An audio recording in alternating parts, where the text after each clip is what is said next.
श्री शिवाय नमस्तुभ्यम। हर हर महादेव। पंडित प्रदीप मिश्रा जी द्वारा सत्यम शिवम सुंदरम से महापुराण कथा के दूसरे दिन की कथा आज पूर्ण हो चुकी है। ये कथा 1 जून से 5 जून तक दोपहर 2 बजे से 5 बजे तक चलने वाली है। आप आस्था चैनल व फेसबुक यूट्यूब पर इस समय इसका आनंद ले सकते हैं। इस कथा में गुरुजी ने नया उपाय, पत्र व उपयोगी जानकारी दी है। अगर आपने आज की कथा नहीं सुनी है तो पूरी कथा का रास्ता तो आपको इस छोटे से वीडियो के माध्यम से मिल जाएगा। बढ़ते हैं कथा की पहली जानकारी की ओर। गुरुजी ने कहा, आप अपने बच्चों को नज़र से बचाने के लिए काला धागा पहनाते हैं। उसी तरह आप अपने बच्चों को बुरी संगत, बुरी आदतों से बचाने के लिए उनके गले में रुद्राक्ष पहना सकते हैं। आजकल सीहोर में रुद्राक्ष वितरण प्रारंभ हो चुका है। ये रुद्राक्ष बिल्कुल फ्री है और इसके वितरण का समय सुबह 10 बजे से शाम 5 बजे तक है। आप भी सीहोर जाकर ये रुद्राक्ष प्राप्त कर सकते हैं। बढ़ते हैं कथा की दूसरी जानकारी की ओर। गुरुजी ने कहा, गुस्सा आने के 2 विशेष समय होते हैं। पहला समय सुबह उठने के बाद से 11 बजे तक का समय होता है और दूसरा समय शाम के 6 बजे से 9 बजे तक का होता है। इसी समय आपको अधिकतर गुस्सा आता है। आपको एक नियम बना लेना है, आपको इस समय गुस्सा नहीं करना है। आप एक नियम बना लें, आप दोपहर के 12 बजे से लेकर शाम के 5 बजे के बीच में ही गुस्सा करेंगे। आपको कोई कितना भी बुरा बोले, अपशब्द बोले, आपको गुस्सा नहीं करना है। बढ़ते हैं कथा की तीसरी जानकारी की ओर।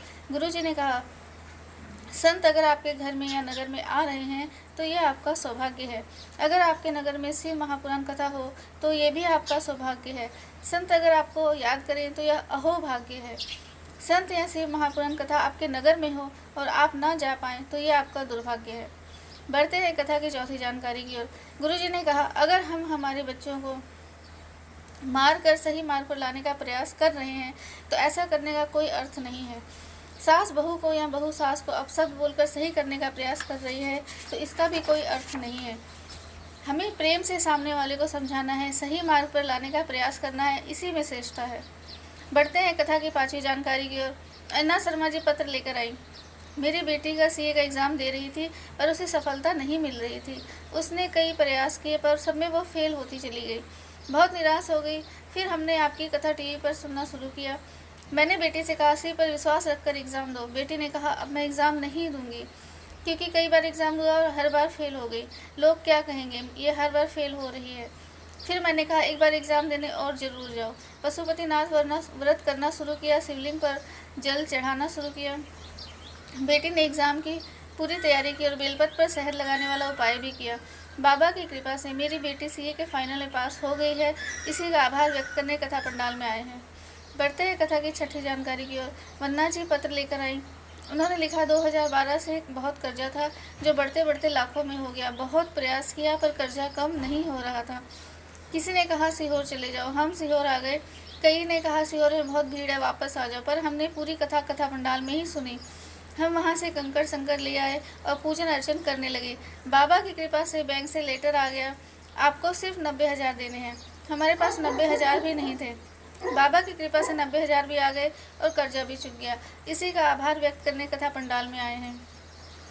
बढ़ते हैं कथा की 7वीं जानकारी की ओर। गुरुजी ने कहा, सत्यम शिवम सुंदरम शिव महापुराण कथा का समय दोपहर 2 बजे से 5 बजे तक है, पर तीसरे दिन की कथा जो है वो उसका समय 1 बजे से 4 बजे तक 3 जून को रहेगा। इसके बाद फिर वापस कथा 4 जून से वही समय 2 बजे से 5 बजे तक चलेगा। बढ़ते हैं कथा की 8वीं जानकारी की ओर। गुरुजी ने कहा, आज एक नया उपाय बताया है, 2 जगह जल चढ़ाने वाला।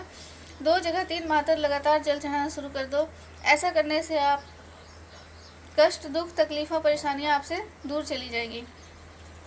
आप ठेला लगा रहे हो, आप छोटे व्यापारी हो, बड़ा बिजनेस या नौकरी कर रहे हो, तो भी आपको 2 जगह जल चढ़ाना शुरू करना है। आपको एक कलश जल लेना है, आपको शिवलिंग पर जल चढ़ाना है और थोड़ा सा जल बचा लेना है और इस बचे जल को बेलपत्र के पेड़ के नीचे अर्पित करना है। आपको ध्यान रखना है, बेलपत्र का पेड़ आपसे ऊंचा होना चाहिए और उसकी छांव आप पर पड़े। ऐसे ही बेलपत्र के नीचे आपको जल अर्पित करना है। इस उपाय को आपको 3 माह तक लगातार करना है। बढ़ते हैं कथा की 9वीं जानकारी की ओर। गुरुजी ने बेलपत्र तोड़ने के बारे में विशेष जानकारी दी है।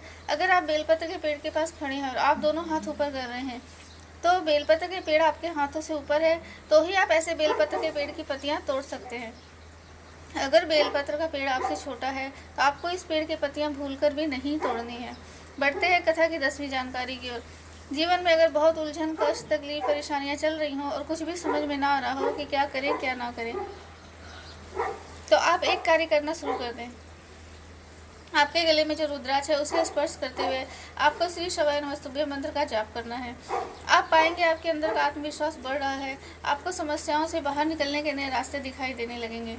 अगर आप अपनी दुकान में बैठे हैं, ग्राहक नहीं आ रहे, व्यापार नहीं चल रहा, आप अपनी दुकान में बैठे बैठे रुद्राक्ष का स्पर्श करते हुए श्री शिवाय नमस्तुभ्यं का जाप कर लीजिए। फिर देखिए आपके व्यापार में कैसी उन्नति देखने को मिलती है। गुरु जी ने कहा प्रैक्टिकल करके देखो, बाकी सब शिव पर छोड़ दो। बढ़ते हैं कथा की 11वीं जानकारी की ओर। गुरु जी ने कहा अगर आपके घर में पार्टी, शादी, ब्याह या कोई फंक्शन है, आपने 300 लोगों का भोजन बनवाया है और आपको ऐसा भय लग रहा है कहीं 400 या 500 लोग ना आ जाएं, भोजन कम ना पड़ जाए, तो आपको एक कार्य करना है। आपको एक चावल का दाना लेकर शिवालय जाना है। कुबेर भंडारी का नाम लेते हुए उस एक चावल के दाने को शिवलिंग पर अर्पित करना है। फिर इस चावल के दाने को वापस प्राप्त करके इसे आपने जो भोजन बनाया है उसमें मिला दे या फिर भोजन के पास रख दे। फिर कितने ही लोग क्यों ना आ जाए, भोजन कम नहीं पड़ेगा, इसका विश्वास रखें, शिव पर विश्वास रखें। बढ़ते हैं कथा की 12वीं जानकारी की ओर। गुरु जी ने कहा शिव महापुराण की कथा कहती है अगर आपके घर में अतिथि आए और आप उसे भोजन करा दें, अगर आप भोजन नहीं करा सकते तो आप उसे पानी पिला दें, अगर आप पानी भी नहीं पिला पा रहे तो उसे आसन दे दें, वो बैठ जाए, अगर आसन भी नहीं दे पा रहे तो आप उससे मीठी वाणी में बात कर लें, अगर आप ये भी नहीं कर पा रहे तो आप अपने चेहरे में मुस्कुराहट ले आएँ। इस प्रकार आप अतिथि का सम्मान कर सकते हैं। बढ़ते हैं कथा की 13वीं जानकारी की ओर। दीपाली जी पत्र लेकर आई। मेरे पति की बैंक में प्राइवेट जॉब थी। मैंने बाबा से निवेदन करके पशुपतिनाथ व्रत किया। बाबा की कृपा से मेरे पति की बैंक में परमानेंट सर्विस लग गई है और जब मैं गर्भवती थी तो डॉक्टर ने कह दिया था गर्भ में जो बच्चा है वो सही नहीं है। मैंने शिव पर जल चढ़ाना शुरू किया और आपका बताया हुआ उपाय भी किया, जिसमें गर्भवती नारी को सर से पाँव तक मौली नाप कर उसे नारियल में लपेट कर शिवलिंग पर समर्पित करना होता है। बाबा की कृपा से मैंने स्वस्थ बच्चे को जन्म दिया है। बच्चा 3 माह का हो गया है। इसी का आभार व्यक्त करने कथा पंडाल में आए हैं। उम्मीद है आज की कथा में आपको बहुत आनंद आया होगा। वीडियो थोड़ी सी भी आपको उपयोगी लगी हो तो लाइक करें, कमेंट में हर हर महादेव अवश्य लिखें। श्री शिवाय नमस्तुभ्यं। हर हर महादेव।